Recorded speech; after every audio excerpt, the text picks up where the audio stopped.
Ada hari ini saya ditugaskan untuk mewawancara Bapak mengenai masalah-masalah di sekolah yang terutamanya berhubungan dengan dilema etika. Saya bertugas untuk menganalisis pengambilan keputusan berbasis 4 paradigma, 3 prinsip kebajikan universal, dan 9 langkah pengambilan keputusan. Nah, mungkin Bapak di sini baru, akan tetapi pastinya selama Bapak di sini menemukan banyak hal-hal masalah yang berkaitan dengan keputusan yang sangat dilematik. Mungkin bisa Bapak ceritakan masalahnya apa ya yang sangat membuat Bapak menjadi dilema. Oh iya, terima kasih. Memang Bapak baru sekitar 4 bulan ini, alhamdulillah sebetulnya masalah-masalah ada di sini. Iya. Tidak terlalu banyak masalahnya dan tidak terlalu menyulitkan untuk menyelesaikan. Namun yang Bapak lihat ini masalah yang karena pertama kali Bapak ke sini ternyata ada, yaitu yang mutasi. Iya. Ya, yang mutasi dari sekolah lain ke sekolah kita karena ada permasalahan keluarga di sana. Nah, ini anak tersebut kebetulan salah satu itu tadinya bersekolah di SD Cimindi 4, mau pindahnya tadinya ke Tangerang, bahkan surat pindahnya pun sudah di-ACC oleh dinas, itu pindahnya ke Tangerang. Kenapa terjadi mau pindah? Itu karena tadi ada permasalahan keluarga suami istri, terjadilah KDRT, bahkan KDRT itu terjadi di peristiwa tersebut di depan, sehingga anak tersebut menjadi yang mungkin agak sedikit trauma lah. Nah, setelah dia membuat surat, kemudian oleh OPS-nya sudah dikeluarkan, ternyata mungkin ada perjanjian antara suami istri yang tadinya sudah memutuskan, ya kan mungkin karena nafsu akhirnya memutuskan mau ke Tangerang, yang menjadi korban kan dari anak tentunya. Iya, betul. Nah, akhirnya si bapak tersebut datang dulu ke sekolah menceritakan tentang kejadiannya dan sebagainya. Nah, kenapa Pak sekarang mau pindah ke situ? Kan ini pernyataannya dari Cimindi 4 itu mau ke Tangerang. Iya. Ya, bla bla bla bla ya, alasannya. Nah, ternyata si anak tersebut sudah ditelusuri, sudah dianalisa, sudah ditanyakan kepada kepala sekolah asal. Ternyata anak tersebut sudah 2 minggu Pak dikeluarkan dari sekolah karena udah permohonan.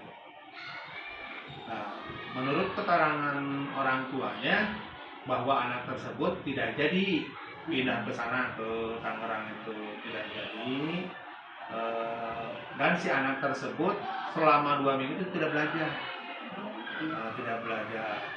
Akhirnya setelah datang sini memberikan keterangan segala macamnya. Ya, kalau misalnya Bapak sudah bulat mau pindah ke sini, saya tidak langsung bisa menerima begitu saja, karena mendengar cerita-cerita atau hal-hal yang negatif lah tentang anak tersebut. Betul. Tapi tidak langsung menanggapi, yang namanya kasus ya harus diselesaikan. Ya, akhirnya si ayahnya berjanji, ya saya mau memindahkan anak, tidak jadi ke Tangerang, mau ke sini. Iya. Ya, tapi Pak tidak gampang untuk pindah yang tadinya mau permohonan ke Tangerang sekarang ke sini.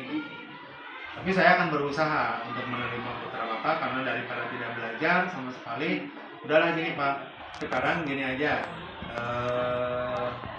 anak tersebut supaya tetap mengikuti belajar, ya udah dititipkan aja dulu di sini.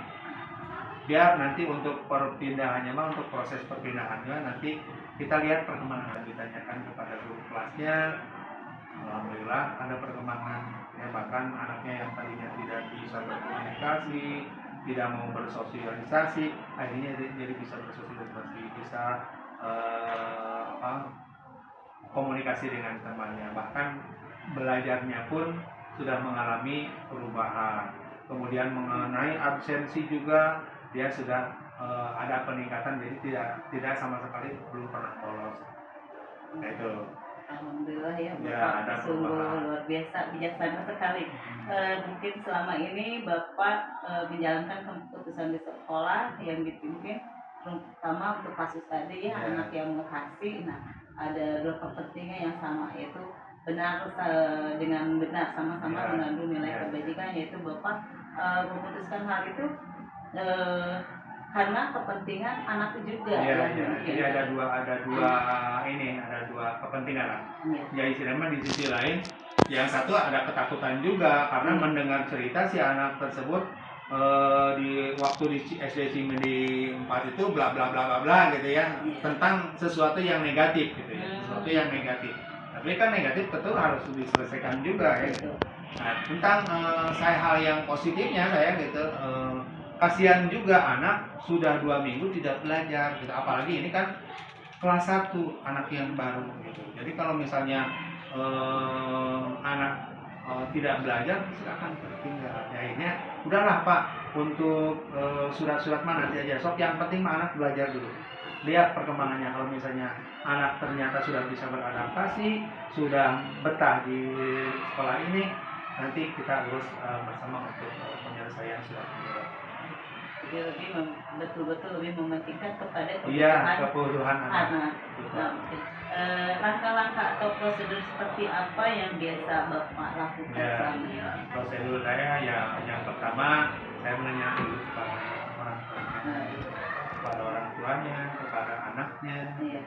Bahkan sebelumnya juga saya menanyakan dulu kepada kepala SD Cimindi 4, kepala sekolah SD Cimindi 4, karena kan kita tetanggaan gitu. Iya. Takutnya ya mungkin seolah-olah kalau apalagi ini kelas 1 jika ngarebut gitu ya, ngerebut siswa gitu. Enggak kan, saya nanya dulu gitu.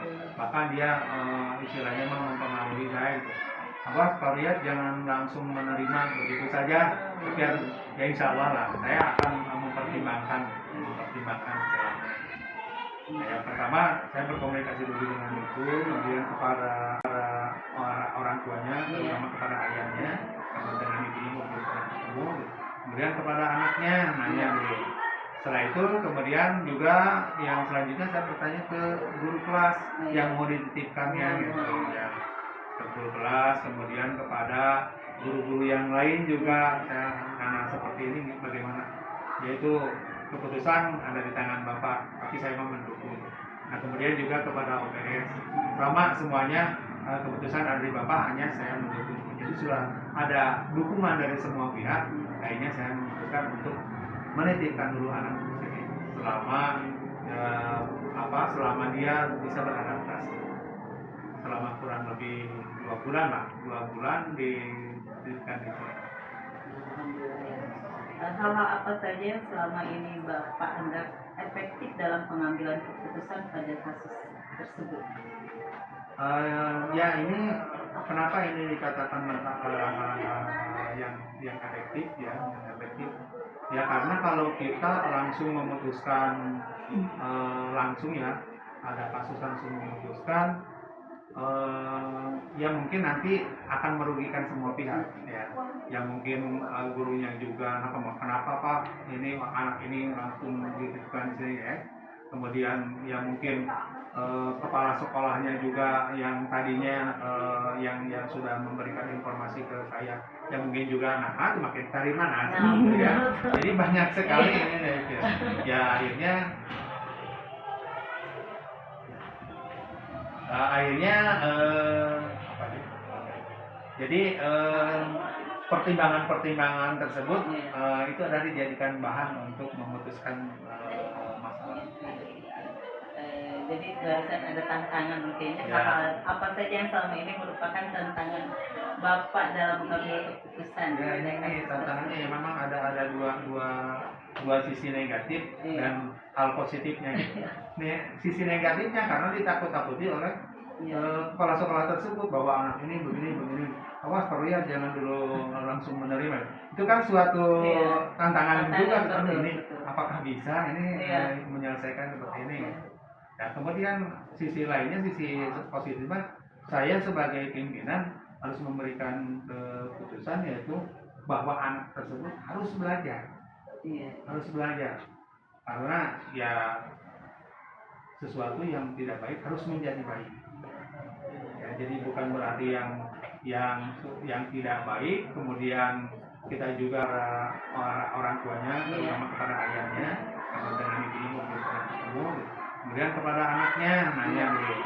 Setelah itu kemudian juga yang selanjutnya saya bertanya ke guru kelas yang mau dititipkannya gitu ya, ke guru kelas, kemudian kepada guru-guru yang lain juga saya nanya seperti ini bagaimana, yaitu keputusan ada di tangan Bapak, tapi saya mau mendukung.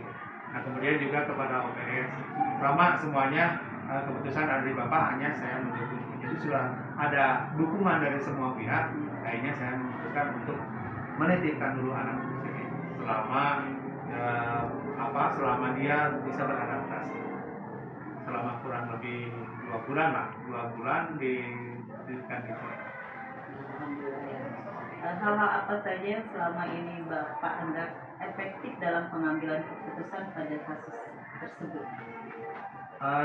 Ya ini kenapa ini dikatakan yang efektif ya karena kalau kita langsung memutuskan langsung ya ada kasus langsung memutuskan ya mungkin nanti akan merugikan semua pihak ya mungkin gurunya juga kenapa Pak ini anak ini langsung dititipkan di sini ya, kemudian ya mungkin kepala sekolahnya juga yang tadinya yang sudah memberikan informasi ke saya yang mungkin juga makin cari mana gitu ya, jadi banyak sekali ini ya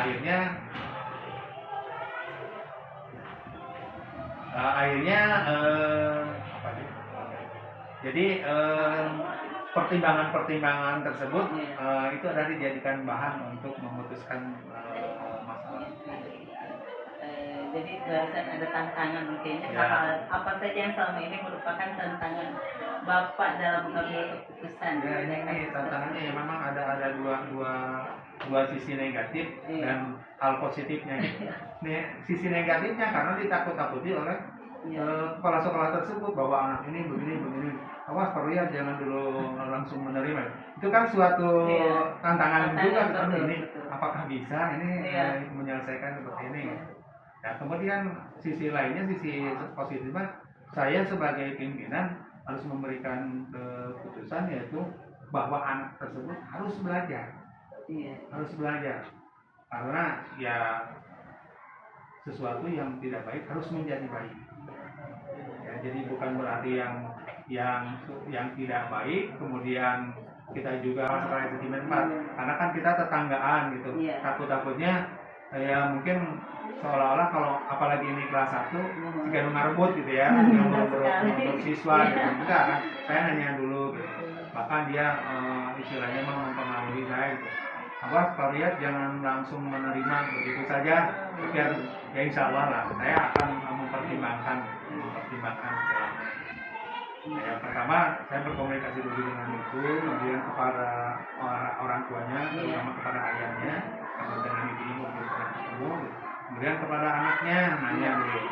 Setelah itu kemudian juga yang selanjutnya saya bertanya ke guru kelas yang mau dititipkannya gitu ya, ke guru kelas, kemudian kepada guru-guru yang lain juga saya nanya seperti ini bagaimana, yaitu keputusan ada di tangan Bapak, tapi saya mau mendukung.